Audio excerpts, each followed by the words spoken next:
अरहत वाङ्मय के ठाणम आगम के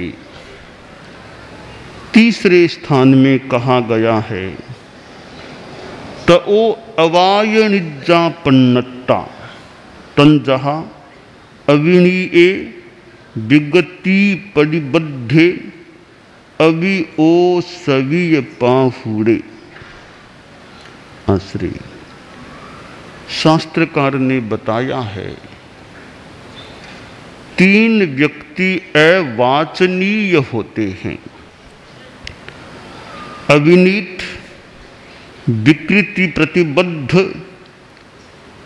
और अव्यवसमित प्राभृत। साधु समुदाय में वाचना दी जाती है। गुरु, ज्ञानी, संत, चारित्रात्माएं दूसरों को वाचना देते हैं, अध्यापन करते हैं, पढ़ाते हैं। संसार में भी अध्यापक विद्यार्थियों को पढ़ाते हैं। 3 व्यक्ति वाचना के योग्य नहीं होते हैं। पहला व्यक्ति है अविनीत। जो अविनीत होता है वह पढ़ाने के लायक, यानी उसे ज्ञान नहीं देना चाहिए, वाचना नहीं देनी चाहिए। अविनीत है जिसके मन में ज्ञान के प्रति सम्मान नहीं, शास्त्र के प्रति सम्मान नहीं और ज्ञान दाता के प्रति भी सम्मान नहीं, और ज्ञान दाता के प्रतिकूल चलने वाला, जैसे तैसे ज्ञान दाता को अपमानित करने का प्रयास करने वाला, ऐसा व्यक्ति पढ़ाने के लायक नहीं होता। अविनीत को ज्ञान नहीं दिया जाना चाहिए। जो विनीत हो, ज्ञान के प्रति विनीत हो, ज्ञान दाता के प्रति विनीत हो, सच्चाई के प्रति विनीत हो, वह व्यक्ति अध्यापन के योग्य होता है, उसे ज्ञान दिया जाना चाहिए। अयोग्य व्यक्ति को ज्ञान देना भी एक दोष है, गलत है। और योग्य व्यक्ति को उचित अवस्था में ज्ञान न देना भी गलत हो जाता है। तो योग्य व्यक्ति को ज्ञान दिया जाना चाहिए और अयोग्य व्यक्ति को ज्ञान नहीं दिया जाना चाहिए। अविनीत को ज्ञान न दिया जाए और विकृति प्रतिबद्ध जो रसलोलुप व्यक्ति हो, जिसके खान पान का संयम न हो, खाऊं खाऊं खाने खाने में ज़्यादा मन लगा रहता है, ऐसा व्यक्ति भी वाचना के लायक नहीं होता। उसका ध्यान तो खाने पीने में रहता है। ज्ञान प्राप्त करना है तो फिर ज्ञान के प्रति समर्पित होना चाहिए। फिर खान पान में ज़्यादा आसक्ति, रस नहीं लेना चाहिए। खान पान जो जैसा मिला खा के ज्ञान के अध्ययन में लग जाए, ज्ञान अर्जन में लग जाए, ऐसा व्यक्ति हो वह वाचना के लायक होता है। एक दोहा है, खान पान सब ही तजय, निश्चय मांडे मरण, घोची पूली करतो रहे, जद आवे व्याकरण। व्याकरण का ज्ञान करना है। व्याकरण एक नीरस विषय होता है। नीरस विषय, साहित्य तो सरस हो सकता है, व्याकरण नीरस विषय होता है। साहित्य में तो नौ रस की बात और अच्छे श्लोक आदि आदि अच्छी बातें आ जाती है, मनोरंजक, मन को बहलाने वाली। व्याकरण में तो रूखापन होता है, अलूणी शिला। अलूणी शिला को चाटने से क्या स्वाद आएगा? तो व्याकरण अलूणी शिला है, पर है बहुत काम की, बहुत अच्छी है। व्याकरण का ज्ञान होने से आदमी को प्रकाश प्राप्त होता है कि कौन सा शुद्ध रूप है भाषा का, कौन सा अशुद्ध है। तो घोची पुली, घोकना, चितारना, पूछना, लिखना यह करता रहे, खान पान में ज्यादा मन को न लगाए, तो आदमी व्याकरण को आत्मसात कर सकता है। तो विद्यार्थी ऐसा होना चाहिए जो रस लोलुप न हो, खान पान में ज्यादा आसक्ति रखने वाला न हो। तीसरा व्यक्ति अव्यवसमित प्राभृत, जो कलह को शांत नहीं कर सकता, कलहकारी होता है, झगड़ालू वृत्ति का होता है, ऐसा व्यक्ति भी वाचना के लायक नहीं होता। वाचना उसको दें जो शांत स्वभाव का हो, प्रकृति से अच्छा हो, शांत हो। तो विनीत हो उसको ज्ञान देना चाहिए, खाद्य संयमी हो उसको ज्ञान देना चाहिए, और उपशांत प्रकृति वाला हो, कलह को शांत कर देने वाला हो, ऐसे व्यक्ति को ज्ञान दिया जाना चाहिए। और ज्ञान के साथ विनय का भी महत्व होता है। संस्कृत में कहा गया, विद्या विनयेन शोभते, विद्या विनय से शोभित होती है। तो विद्या के साथ साथ हमारे जीवन में विनय भी आना चाहिए, और सुविधावाद कम होना चाहिए विद्यार्थी के जीवन में। एक संस्कृत में श्लोक आता है, सुखार्थी चेत त्यजेद विद्याम, विद्यार्थी चेत त्यजेत सुखम, सुखार्थिनः कुतो विद्या, कुतो विद्यार्थिनः सुखम। अगर सुखार्थी हो, सुख चाहिए, सुविधा चाहिए, तो फिर विद्या की बात छोड़ दो। अगर विद्या चाहिए तो सुख सुविधा की बात छोड़ दो। जो सुख से लिया है, सुविधावादी है, उसको विद्या कितनी और कहां से मिलेगी? जो विद्यार्थी है उसको सुख सुविधा कितनी मिलेगी? अर्थात ज्ञान प्राप्ति के लिए कुछ कठिनाई को भी झेलने का मानस हमारा होना चाहिए कि ज्ञान पाना है, जैसा भी स्थान मिलेगा, जैसा भी भोजन मिलेगा, अनुकूल भोजन तो होना चाहिए। सामान्य भोजन को प्राप्त कर भी, सामान्य सुख सुविधा को प्राप्त कर भी मैं ज्ञान के लिए प्रयास करूंगा। तो ज्ञानार्थी में सुविधावादिता नहीं होनी चाहिए। कुछ कठोर जीवन जीकर के भी, कुछ कम अनुकूलता में रहकर भी ज्ञान प्राप्त करने का भाव हमारे मन में होना चाहिए। और ज्ञान है, विद्या है, फिर साथ में विनय होना चाहिए। विनय के बिना तो विद्या भी अनाभूषित, विनय विद्या का भूषण है। एक विद्वान साथ में विनय है तो उसकी विद्या, विद्वत्ता विभूषित हो जाती है। एक कहानी आपको सुनाऊं, विनय के संदर्भ में है। वैसे उस कहानी या घटना जो भी, उसका संकेत तो एक प्राचीन ग्रंथ में मिलता है। जो प्राचीन ग्रंथ हैं, ये भाष्य जैसे ग्रंथ हैं पुराने,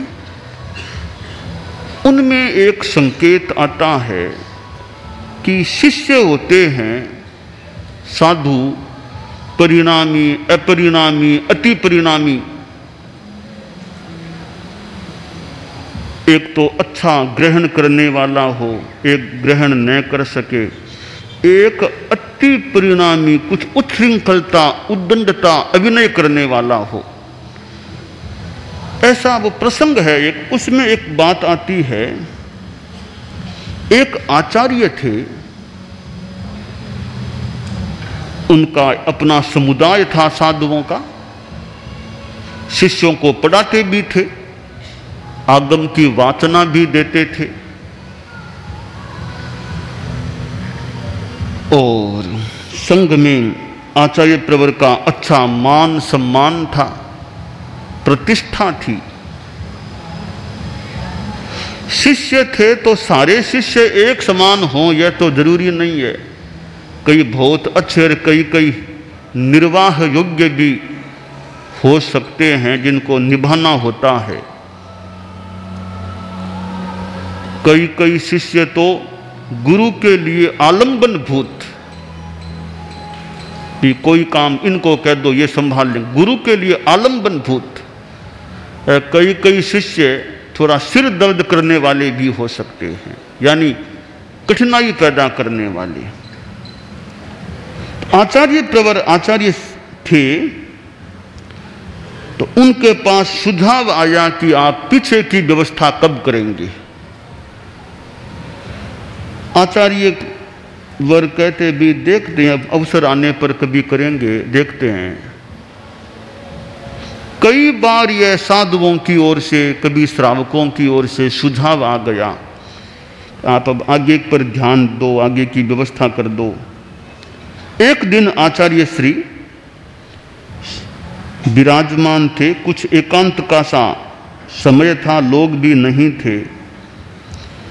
तब आचार्यवर ने सोचा कि बार बार यह अनुरोध आ रहा है तो अब ध्यान दे लें कि आगे किसको दायित्व सौंपना चाहिए। तो उन्होंने विराजे विराजे संघ पर ध्यान दिया कि साधुओं में कौन है अब अवस्था की भी अनुकूलता हो, प्रतिभा भी हो और साथ लेकर चल सकें, अनुशासन भी कर सकें, कुछ ज्ञानी भी हों, अनेक गुणों से संपन्न हो, ऐसे मेरे शिष्य कौन हैं। वो देखते गए कुल मिलाकर के 2 साधुओं पर ध्यान टिका कि ये 2 साधु अवस्था की दृष्टि से भी फिट बैठते हैं और वैसे हैं भी, अध्ययनशील हैं, प्रतिभा भी है, ठीक है।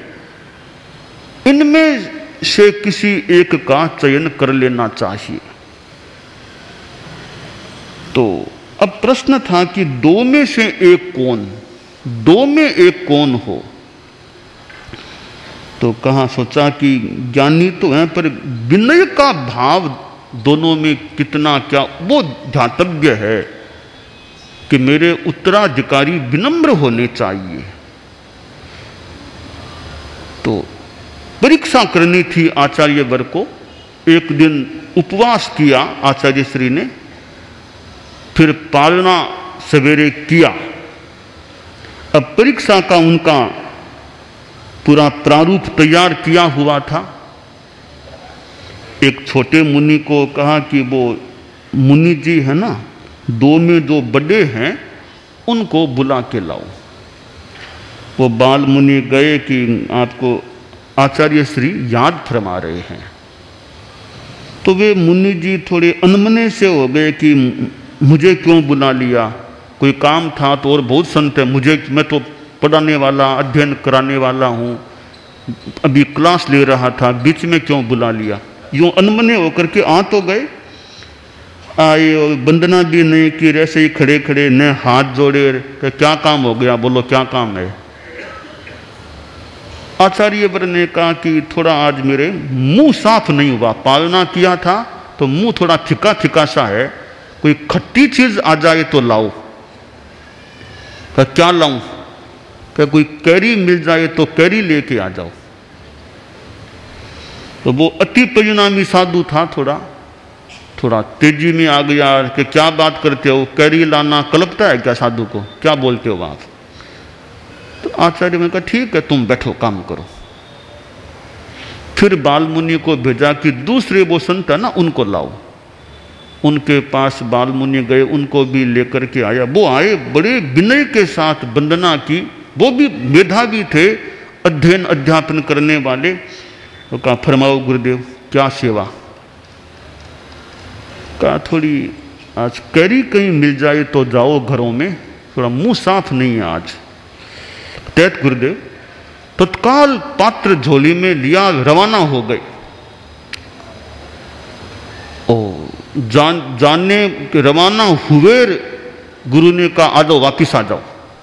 वापिस आ गए। गुरु ने कुछ भी ग्रहण नहीं किया।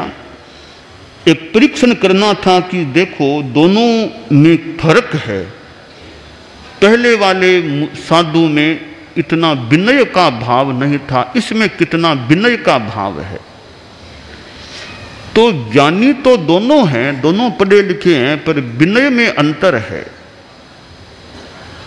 विनय एक ऐसा तत्व है, वो छोटों में ही नहीं बड़ों में भी होना चाहिए। बड़ों में भी भले बड़े से बड़ा आदमी हो, विनय तो सबके लिए कल्याणकारी है।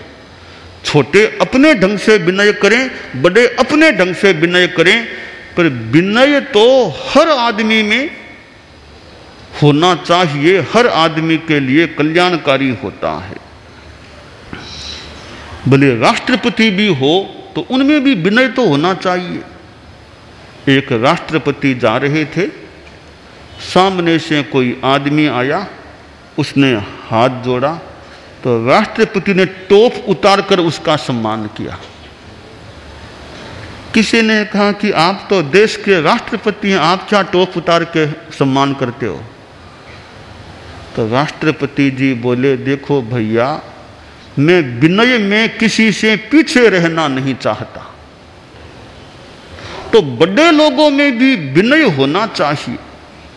आचार्य महाप्रज्ञ जी थे, गुरुदेव तुलसी ने उनको आचार्य पद पर आरूढ़ कर दिया था, पर गुरुदेव तुलसी के सामने प्रस्तुत होते, विनय भाव से विराजते, वंदना करते, और कितना उनमें शालीन और विनय भाव देखने को मिलता था। इतने ज्ञानी वीर संघ के आचार्य भी फिर भी गुरुदेव तुलसी के प्रति कितना सम्मानपूर्ण व्यवहार करते थे। तो उन आचार्य वर्ग ने देखा कि दोनों में ज्ञान तो है, पर विनय इसमें ज्यादा है। और बाद में समय आने पर आचार्य वर्ग ने उस दो में जो छोटा मुनि था उसको अपना उत्तराधिकारी मनोनीत कर दिया। और फिर आचार्य काल धर्म को प्राप्त हो गए। वे जो युवाचार्य थे वे आचार्य बन गए। बाद में वे जो उनके साथी मुनि थे, उनसे थोड़े बड़े थे, वो आए कि आप गुरु के विश्वास को प्राप्त कर सके, मैं वो विश्वास प्राप्त नहीं कर सका, इसलिए आपको बधाई है कि गुरु का विश्वास आपने प्राप्त किया। नए आचार्य ने कहा कि ठीक है, कुछ बात हो जाती है तो कभी कभी गुरु के मन में भी कुछ आ सकता है, पर ठीक है, वो बात अब चली गई है, अब तो नया अध्याय शुरू हो गया है। आप भी हम साथ ही पढ़े हुए हैं, साथ रहे हुए हैं, आप अच्छे हैं यूँ, तो मैं आपको उपाध्याय के पद पर अभिषिक्त करता हूँ, आरूढ़ करता हूँ। उन्होंने उनको उपाध्याय बना दिया।